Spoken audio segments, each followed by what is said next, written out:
হেই কি অবস্থা সবার, welcome to part 9 full processing of বেলজিয়ামের এই সিরিজের মধ্যে। এখন কথা বলবো কোন ডকুমেন্টগুলো আপনার ইউনিভার্সিটির দরকার হবে। ইউনিভার্সিটিতে অ্যাপ্লাই করার জন্য আপনার আইএলটিএস কপি, পাসপোর্ট কপি, আপনার একটা পিকচার অ্যান্ড প্রিভিয়াস একাডেমিক সব রেজাল্টের সার্টিফিকেট দরকার হবে।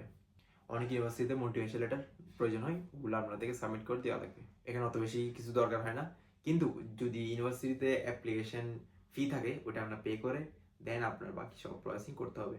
যদি অ্যাপ্লিকেশন আপনার অ্যাকসেপ্ট না করে তাহলে ওরা টাকাটা ফেরত দিবে না, কারণ এটা ছিল অ্যাপ্লিকেশন ফি। এটা ওরা চেক করছে, অ্যাকসেপ্ট করছেন, it means you are good to go. যদি অ্যাকসেপ্ট না করে আপনি ওই টাকাটা পাবেন না, আপনার জন্য জাস্ট ক্যান্সেলের একটা ইমেল আসবে, দ্যাটস ইট। এখন আমি বলি আমাদের সাথে কানেক্ট কেমন হবেন, আমার থ্রুতে কেমন অ্যাপ্লাই করবেন। আমরা আপনাদেরকে ফাইল প্রসেসিং করে দিতে হেল্প করি।